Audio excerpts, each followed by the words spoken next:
start? Bismillah, alhamdulillah, salatu wassalamu ala rasulullah, ala alihi wa sahbihi wa man wala. So today, inshallah, we will go over the pillars and the mandatory actions of al-Umrah because we finished al-Hajj last time. Bismillah, alhamdulillah. We will also go over al-Hadi wal-Adahi, al-Hadi offerings and al-Udhiyah, sacrificial animals.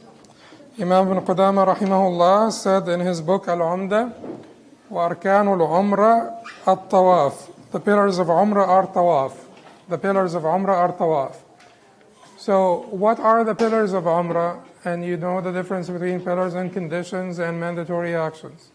But what are the pillars of Umrah in the Hanbali Madhab? Imam ibn Qudamah chose here in this book that it is only tawaf, like he did for Hajj, and he did not include sa'i. He did also here in Umrah and did not include sa'i as a pillar. However, sa'i is a pillar in Umrah according to the authorized position of the Hanbali Madhab and the Maliki and Shafi'i Madhabs. It is not a pillar only according to the Hanafi Madhab and this view that Ibn Qudamah rahimahullah chose in this book of the Hanbali Madhab. So bottom line, the majority said that Tawaf and Sa'i are both pillars of Umrah. Ihram is always a pillar or a condition. When he does not mention Ihram, it is not like he's saying that your Umrah will be valid without a niyyah of Umrah, without the intention of Umrah, which is the Ihram. But he is talking about Ihram as prescribed from the miqat, from the Ihram site. Ihram as prescribed from the Ihram site, that is obligatory and not a pillar to make Ihram from the Ihram site. But Ihram per se, the very intention of Hajj or Umrah per se, which is according to the majority an action of the heart only, the only thing that is required is the action of the heart, and according to the Hanafis, it must be accompanied and corroborated by the statement of the tongue, which could be anything to indicate that you are embarking on Hajj and Umrah, preferably talbiyah, labbaik Allahumma hajja, labbaik Allahumma hajja Umrah, or etc. So then consider that the pillars of Umrah, according to the authorized position of the Hanbali Madhab, would be Ihram in the sense of making the intention, Tawaf, and that is by consensus, and Sa'i also, which is the position of the majority, that Sa'i is a pillar. Sa'i is a pillar. Only the Hanafis do not consider it a pillar, but the Maliki, Shafi'is, and Hanbalis do. Hanbalis in the authorized view, not the view that the Shaykh mentions in this book. Then he said, وَوَاجِبَاتُهَا الْإِحْرَامُ وَالسَّعْيِ وَالْحَلْقِ. Its mandatory acts are Ihram, Sa'i, and shaving the hair. Its mandatory acts are Ihram, Sa'i. He means by Ihram from the miqat, because Ihram is certainly a pillar according to the majority or a condition according to the Hanafis, which doesn't make practical difference. They all require Ihram. They all demand Ihram for the validity of Hajj. But Ihram from the miqat is an obligation in Umrah that if you do not do, you can sacrifice and your Umrah is still valid.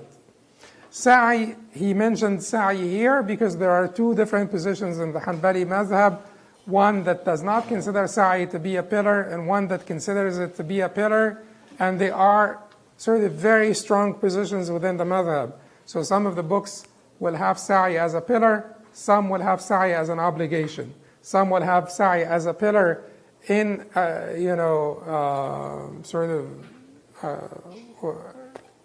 in accordance with the Shafi'is and Malikis, and some will have it as an obligation in accordance with the Hanafis. Then al-halq is the third obligation, which is shaving or shortening. He did not halq or taqsir for sure, is shaving or shortening of the hair. The Shafi'is consider halq to be a pillar, but the majority consider it to be an obligation. So he says here, فَمَنْ تَرَكَ رُكْنًا لَمْ يَتِمَّ نُسُكُهُ إِلَّا بِهِ. If one leaves out any pillar, his rite, which means his nusuk, is not complete without it. His Hajj or Umrah are not complete, are not valid without it. Then he said, وَمَنْ تَرَكَ وَاجِبًا جَبَرَهُ بِدَمٍ. And whoever leaves out any mandatory action must compensate for it by an offering. Because Ibn Abbas said, مَنْ تَرَكَ شَيْئًا مِنْ نُسُكِهِ مَنْ نَسِيَ شَيْئًا مِنْ نُسُكِهِ أَوْ تَرَكَهُ فَلْيُهْرِقْ دَمًا. Whoever forgets or leaves out part of the nusuk, an obligation of the nusuk, let him offer a sacrificial animal or make an offering. And then he said, وَمَنْ تَرَكَ سُنَّةً فَلَا شَيْءَ عَلَيْهِ. There is nothing due from one who leaves out a sunnah, preferable act. There are a lot of sunnah. So everything that is not considered. Why did he not name the sunnah of Hajj and Umrah in this book? He said, Arkan al-Hajj wal-Umrah, Wajibat al-Hajj wal-Umrah. He did not say sunnah al-Hajj wal-Umrah, because he had already given you the description of the perfect Hajj in the previous chapter, Bab Sifat al-Hajj. So that is the chapter on the description of Hajj, which is the perfect Hajj of the Prophet ﷺ. Anything, anything that was mentioned in that chapter minus the pillars and obligations is sunnah. That's it.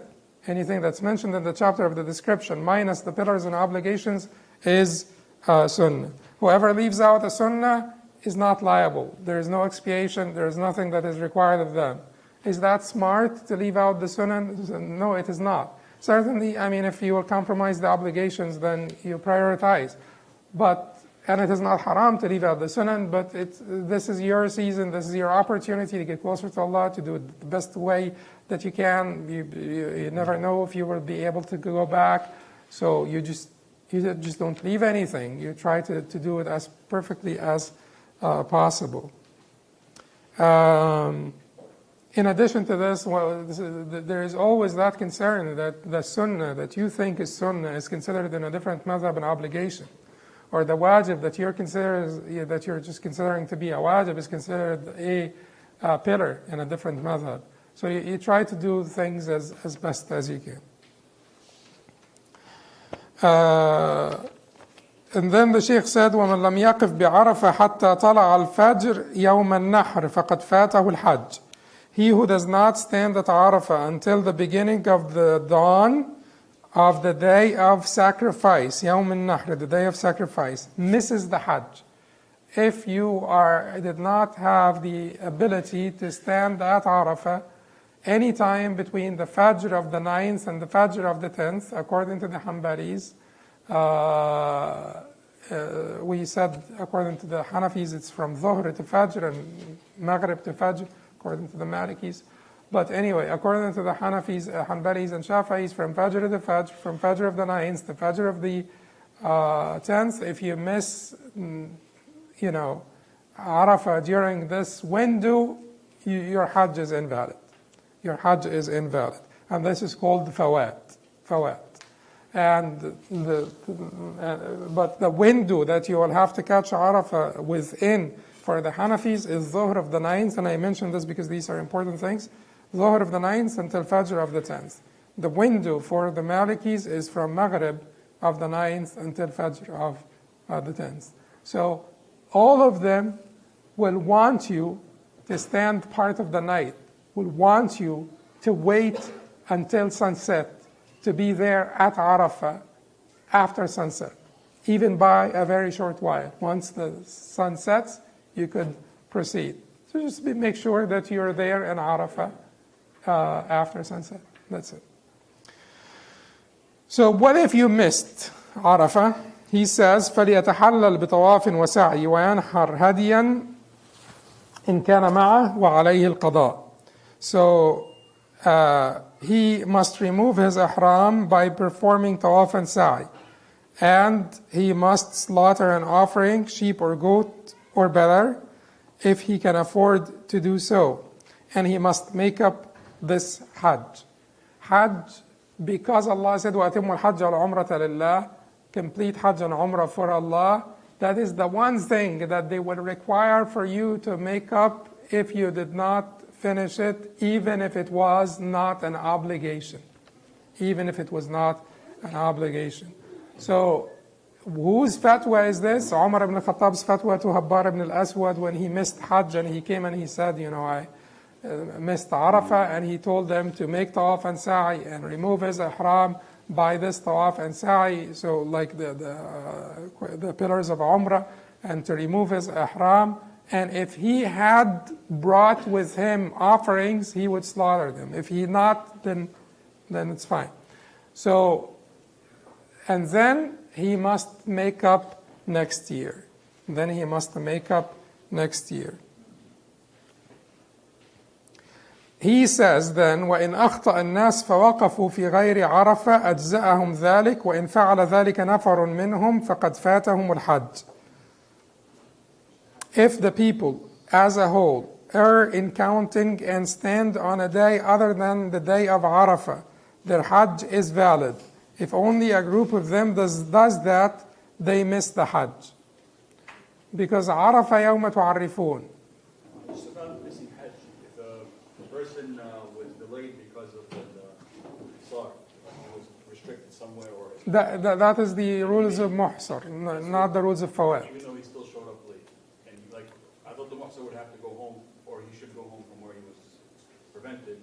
But if this person continued to try to make it to Arafah and he missed it, then the person can apply Fawat, the rules of Fawat himself. If he can exit through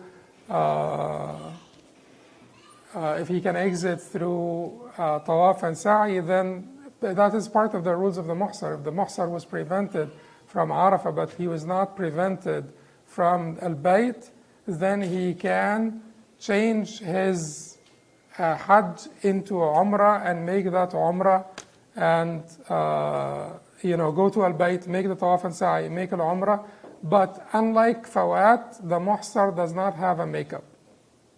Unlike Fawat, the Muhsar does not have to make up.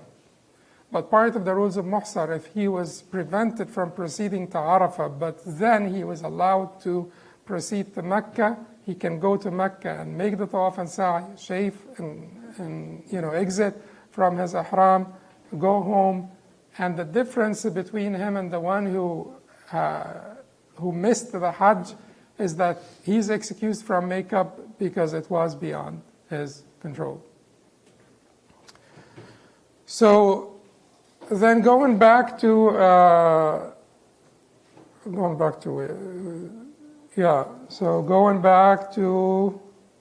okay. So if the calculations were wrong for everyone and everybody stood at Arafah on the 8th or the 10th,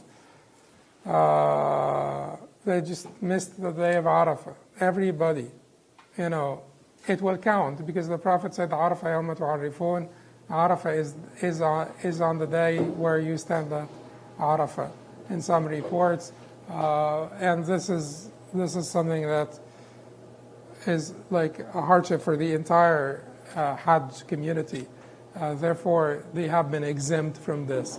And then if everybody is doing it on the wrong day, you're not liable because everybody is doing it. But if there's a small group of people that have missed, or it is only you who have missed, then you have missed Hajj, and this fatwa of Umar to Habbar ibn al-Aswad will apply to you. And then the Shaykh said, وَيُسْتَحَبُّ لِمَنْ حَجَّ زِيَارَةُ قَبْرِ النَّبِي صلى الله عليه وسلم وَقَبْرِ صَاحِبَيْهِ رَضِيَ اللَّهُ عَنْهُمَا. It is recommended for the person who performs Hajj to visit the grave of the Prophet صلى الله عليه وسلم and his two companions رضي الله عنهما. Then it says here under باب الهدي والأضحية والهدي والأضحية سنة لا تجب إلا بالنذر وَالتَّضْحِيَةُ أَفْضَلُ مِنَ الصَّدَقَةِ بِثَمَنِهَا. The Hadi and the Udhiyah are sunnah and only become mandatory if one makes a vow. The Hadi and Udhiyah are sunnah and only become mandatory if one makes a vow. So Hadi and Udhiyah. Udhiyah is sunnah for everyone except the Prophet ﷺ. It used to be binding on him. But udhiyah is sunnah for every one of the ummah of Prophet Muhammad ﷺ according to the position of the four madhahib, that it is a sunnah. Hadi, not all the hadi is sunnah. Not all the hadi is sunnah. Some of the hadi is obligatory. He's talking about the voluntary hadi. It becomes obligatory when you make a vow. When you make nazr or a vow to slaughter an animal for if something happens, then it becomes obligatory because of the vow, because, because fulfilling the vow is an obligation. But there is hadi of tamattu and hadi of qiran. These are obligatory, correct? Hadi tamattu and qiran. If you make tamattu or qiran, hadi is obligatory on you. And then there is, it's not the hadi, but it is the expiation, the fidya for the mahzur, committing a forbidden act of ihram or missing an obligation of Hajj and Umrah. Then there is a fidya. It's not hadi, it is fidya, it's expiation. These are all obligatory, they are not sunnah. What is sunnah? Sunnah in terms of hadi is just to decide to slaughter at al-Masjid al-Haram or tuhdi al-Masjid al-Haram, whether you're making Hajj or not making Hajj. People used to make ihda al-Masjid al-Haram or slaughter at the Masjid al-Haram, whether or not they are making Hajj. But hadi in the technical sense is this one of tamattu and qiran, and the one that the voluntary one for the hujjaj, the pilgrims. Then, so he said, Sunnah la tajib illa bin nadhr, وَالتَّضْحِيَةُ أَفْضَلُ مِنَ الصَّدَقَةِ بِثَمَنِهَا. Sacrificing an animal is better than donating its value. Sacrificing the animal is better than donating its value. It's the concept of in-kind donations. In-kind donations sometimes force people to receive charity that they may not particularly desire, but it is good for them. It's like the welfare system. You have coupons to go buy food, because if you're not given those coupons, you may take the money and buy something else that's less beneficial for you. So sometimes in-kind donations, and that's what the majority says concerning zakat al-fitr, for instance, that the donation has to be food, not money. Although it is acceptable to be money according to the Hanafis and the position of Ibn Taymiyyah also, and Umar ibn Abdul Aziz before that. So it is not, we're not talking about the permissibility here, but we're talking about the viewpoint of the majority who said that this has got to be food. They said this because the Prophet ﷺ prescribed it in food, and they said that rationally also, this is a time where you want to make people when you want people to have plenty of food. So after Ramadan, you want to enjoy now the blessings of Allah subhanahu wa ta'ala in having plenty of food, and you want to make sure that the poor are not hungry anymore and that they have enough food. So in-kind donations do have a place, and this is one of the places of in-kind donations. It is better to slaughter than to donate the value of the money. Certainly, if the poor will be accessible and your sacrifice will reach them.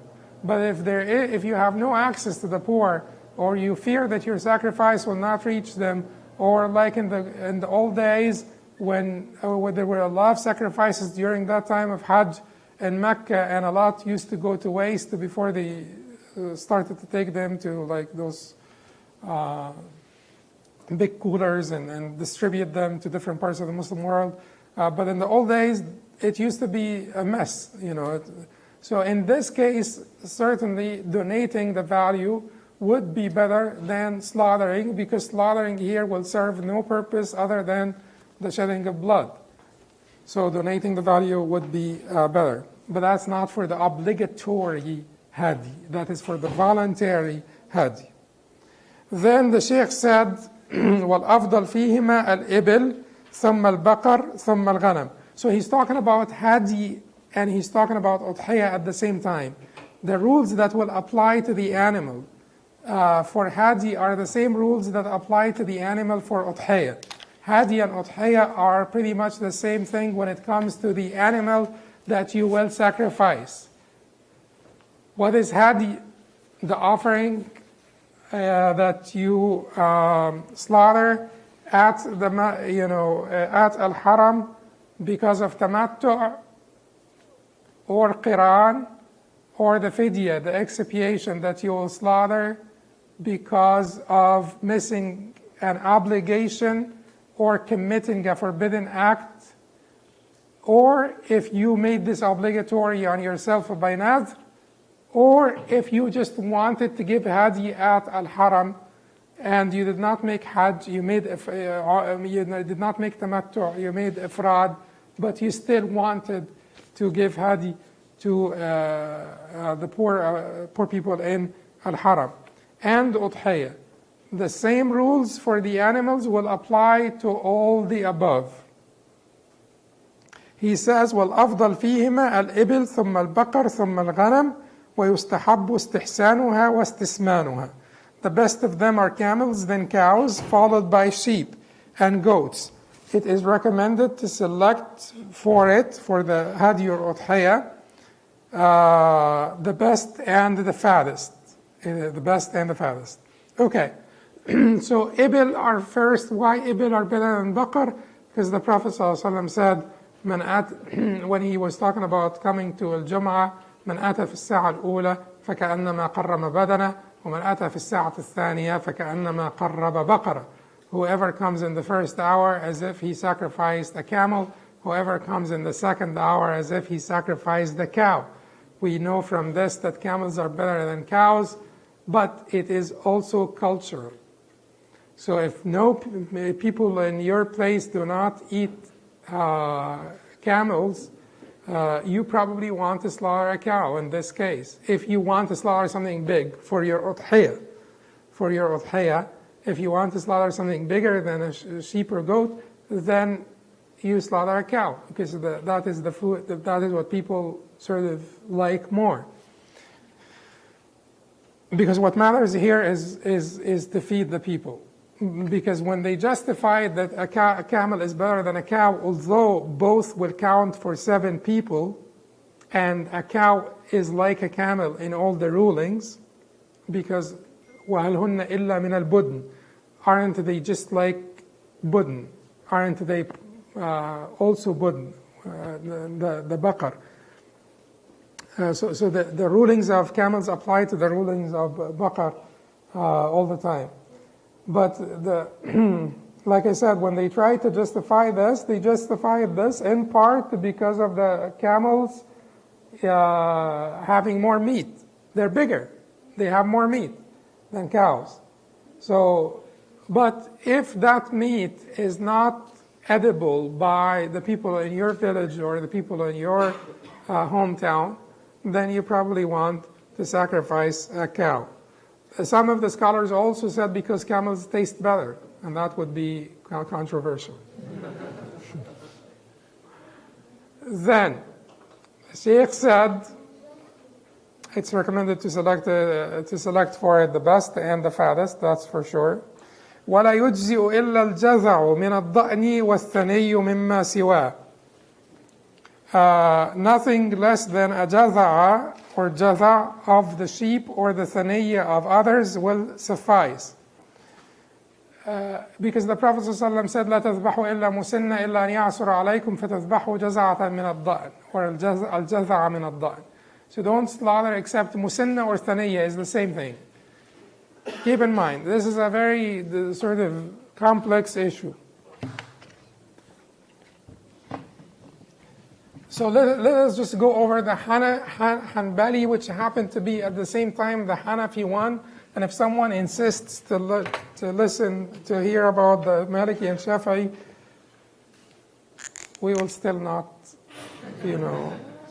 cover the Maliki and Shafi'i, because it gets to be like too much and too complicated. So A plus H, according to A plus H, it is 6 months for sheep. It is 1 year For goats, it is 2 years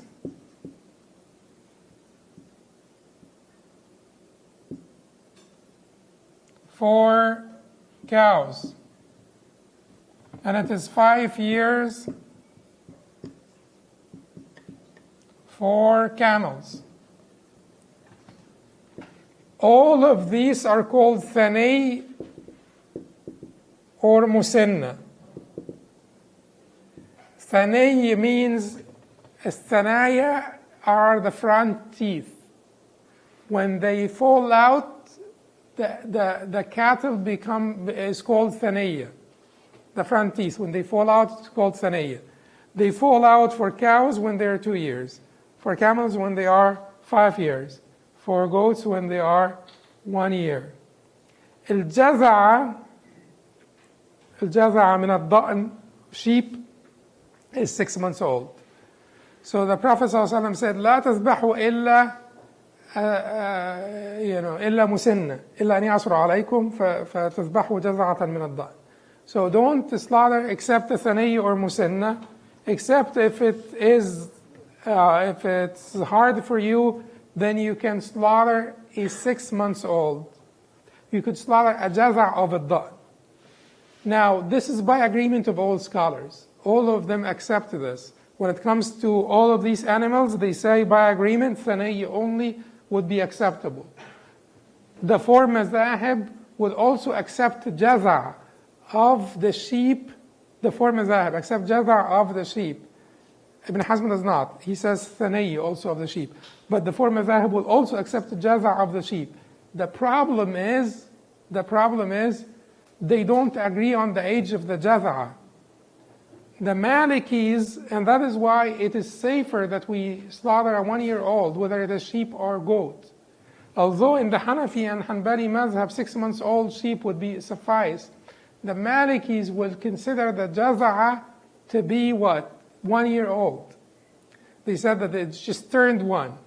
The thaniya well past 1 year of age, but the jaza' just turned 1. The Shafi'is would also agree with them, except that they say, and this is their own definition now, ajza'a,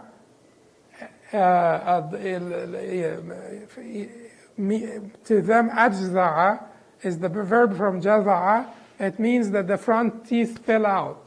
So al-jaza'a, according to the Shafi'i, is also 1 year old, except if the sheep lost their front teeth as early as 6 months old, it would be fine.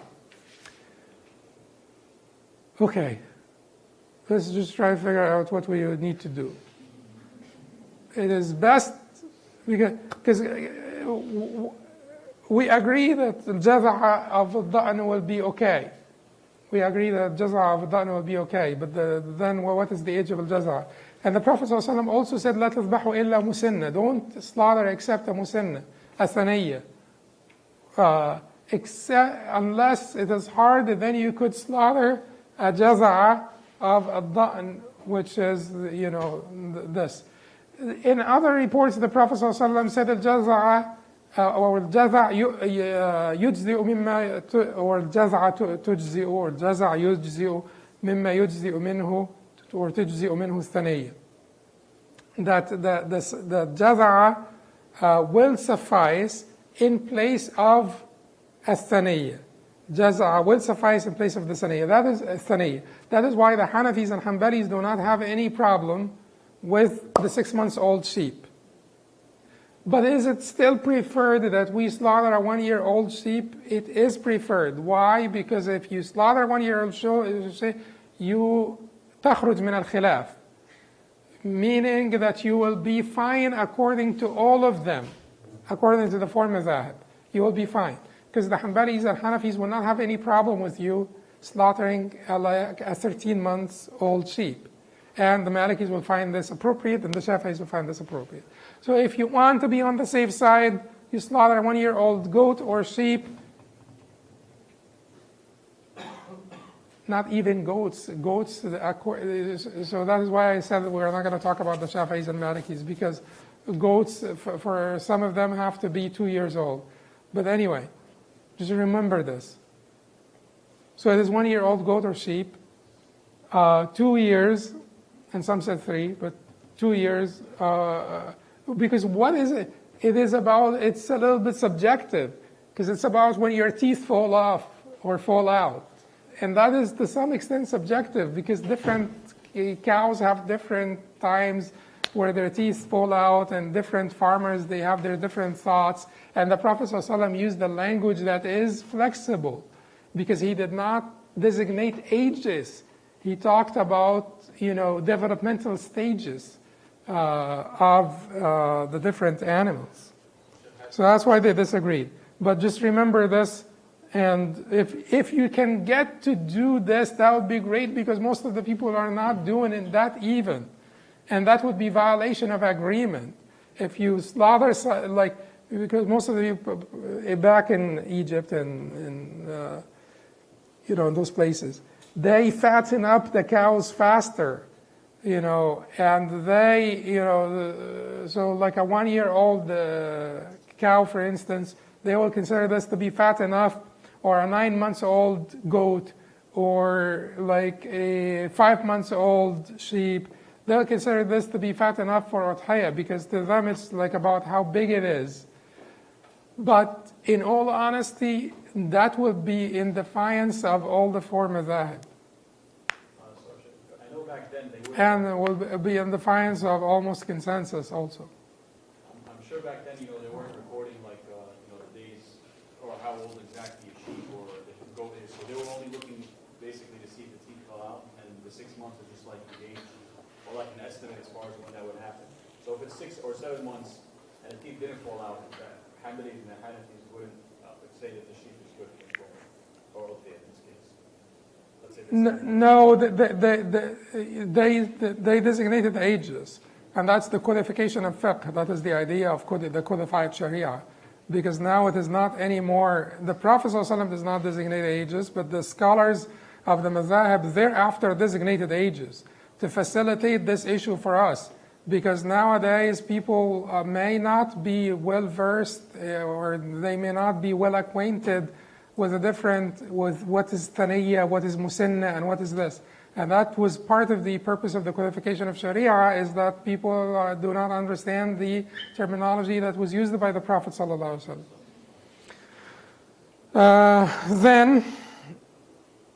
So just remember to be on the safe side. It's better to be on the safe side. وثني المعز ما له سنة وثني الإبل ما كمل له 5 سنين ومن البقر ما له سنتان. That's the same thing that we said here about the Hanafis and Hanbalis when it comes to the ages of the different animals. وتجزئ الشاة عن واحد والبدن والبقرة عن 7. 1 sheep or goat will suffice for 1 person, and a camel or a cow or buffalo will suffice for 7. Because Jabir نحرنا مع رسول الله صلى الله عليه وسلم في الحديبية البقرة والبدنة عن 7. So Jabir said that we slaughtered when we were in Hudaybiyah with the Prophet صلى الله عليه وسلم 1 camel or 1 cow on behalf of 7 people. So what is better, to slaughter 1 sheep or 1/7 of a cow? 1 sheep is better than 1/7 of a cow, because it's it's like an animal by yourself. But once again, the purpose here, the main objective here is the benefit of the poor. And if in your particular place people like beef more than lamb, then sharing in 1 cow would be better than slaughtering a lamb by yourself or sheep by yourself. ولا تجزئ العوراء البين عورها ولا العجفاء التي لا تنقي ولا العرجاء البين ضلعها ولا المريضة أو ضلعها ولا المريضة البين مرضها ولا العضاء التي ذهب أكثر قرنها أو أذنها. The following will not suffice: an obviously one-eyed animal, an emaciated animal that has no bone marrow or fat, an animal that is obviously lame, an animal that's obviously sick, an animal that has lost most of its horn or ear. All of these animals will not suffice, because the Prophet, aside from al-adba, the one who lost most of its horn, all of the 4 others have been mentioned just like this by the Prophet ﷺ in a hadith that is reported in a sunan. They added to it al-Adba, the one who lost most of its horn or most of its ear. But the sick, the emaciated, the lame, and the one-eyed animal, all of them are not sufficient for udhiyah. وتجزئ الجماء والبتراء والخصي وما شقت أذنها أو خرقت أو قطع أقل من نصفها. The following, however, will suffice: a naturally hornless animal, an animal that doesn't have horns, just born like this, an animal that has lost most of its tail, because that's not consequential, that would not decrease the value of the animal. An animal that has been castrated, because that is even preferable, because the Prophet ﷺ ضحى بكبشين أقرنين أملحين موجوعين in some reports. موجوعين meaning, castrated or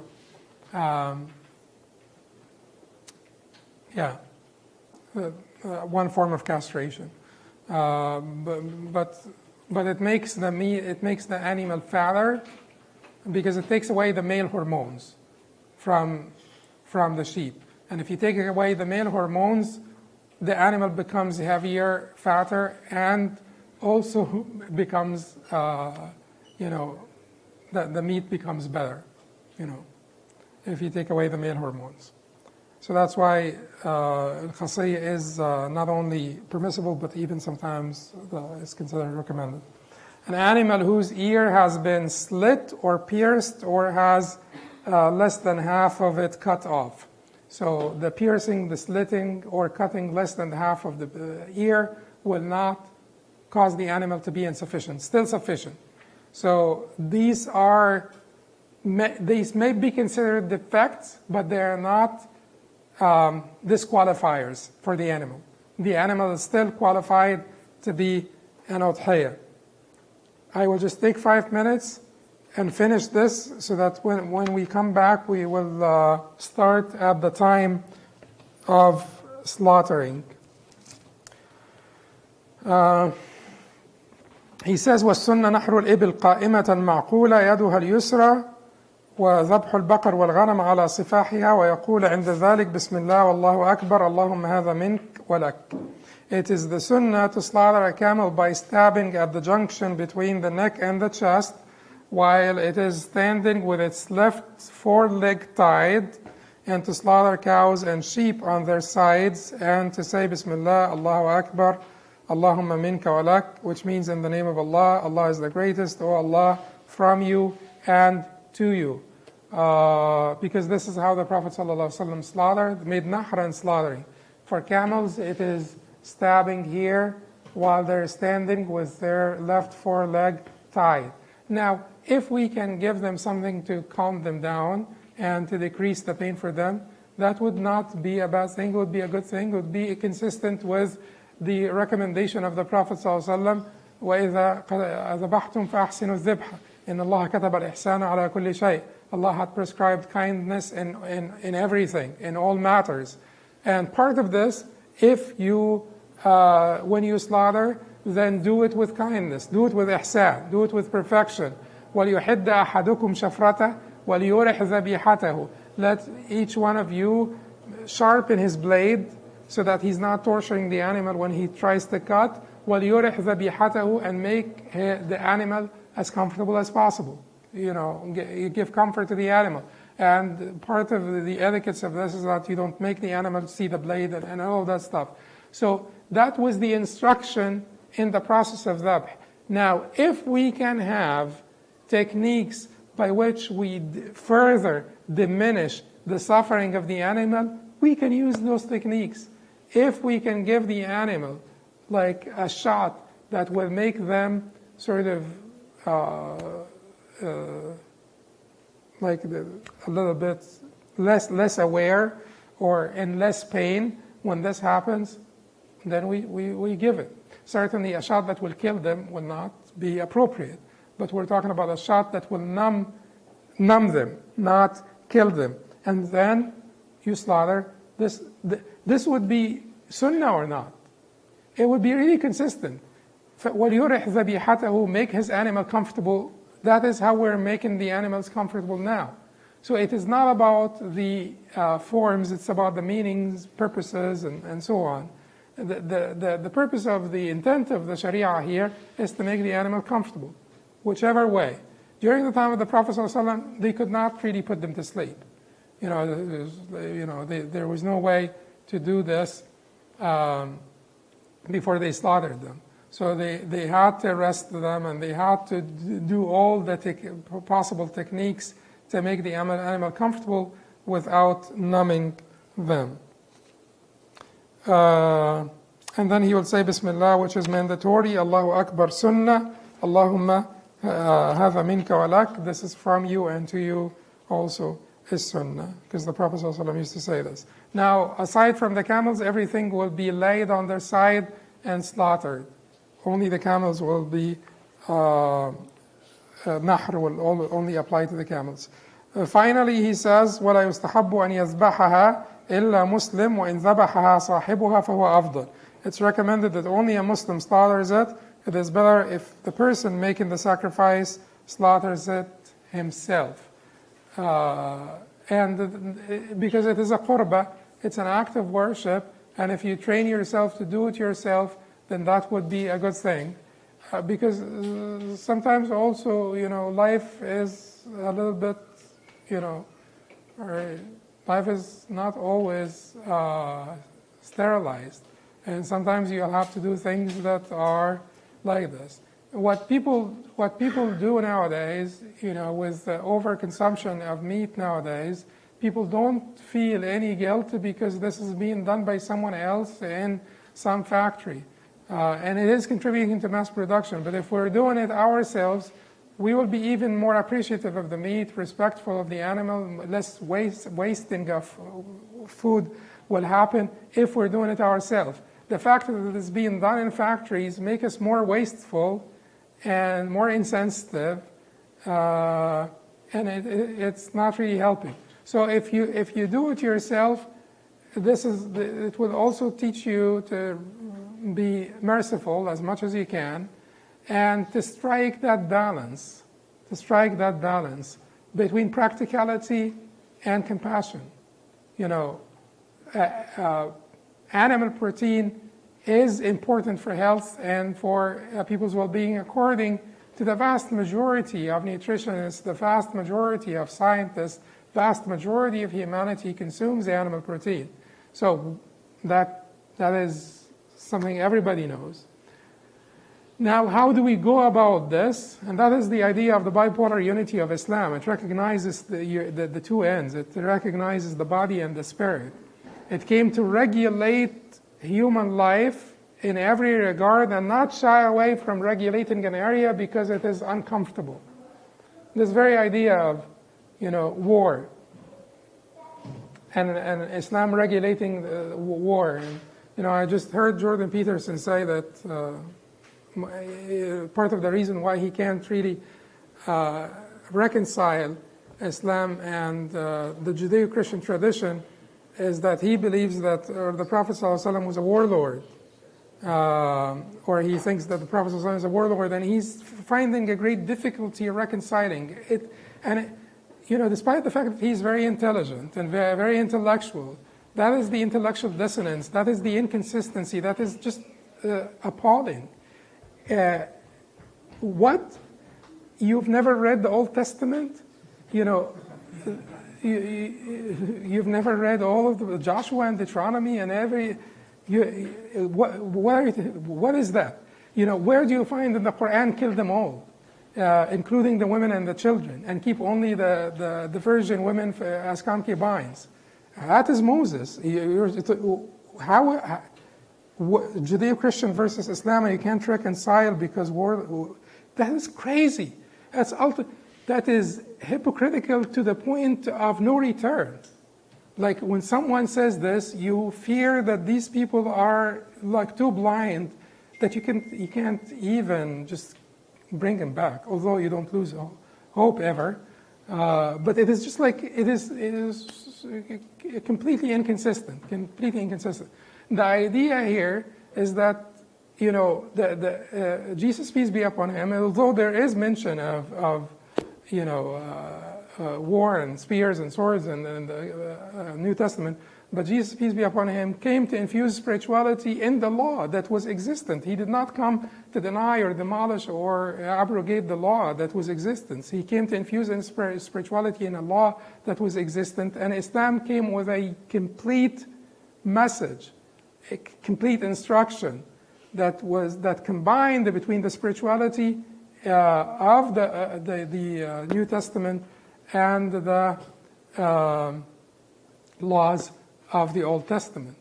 It just combined between them seamlessly, and you'll find this throughout the Sharia. It's combining the two together. So we will slaughter animals, we will eat meat, but when we do this, we have these regulations and these etiquettes in handling the animal and showing mercy and being compassionate as much as we can. But it will not prevent us from doing what we will have to do at the end of the day, because Allah subhanahu wa ta'ala created those things for us. Inshallah, next time we will start by the time of slaughtering when it comes to Hadi and Udhiyah. And we will go over the designation of animals for slaughter and the division of the meat afterwards, and the etiquettes of the people who intend to make Udhiyah. And also next time we will finish the chapter on Aqiqah, because that's the next chapter. And that will, by finishing the chapter on Aqiqah, we will have finished all of the book of Hajj and Umrah. And inshallah, we will talk next time about who's leaving and who's staying, and we may suspend the classes after next time. There is a class next Saturday, but we may suspend the class after next time for those of us who are going to Hajj. قولوا قولي هذا واستغفر الله لي ولكم. سبحانك اللهم وبحمدك اشهد ان لا اله الا انت استغفرك واتوب اليك.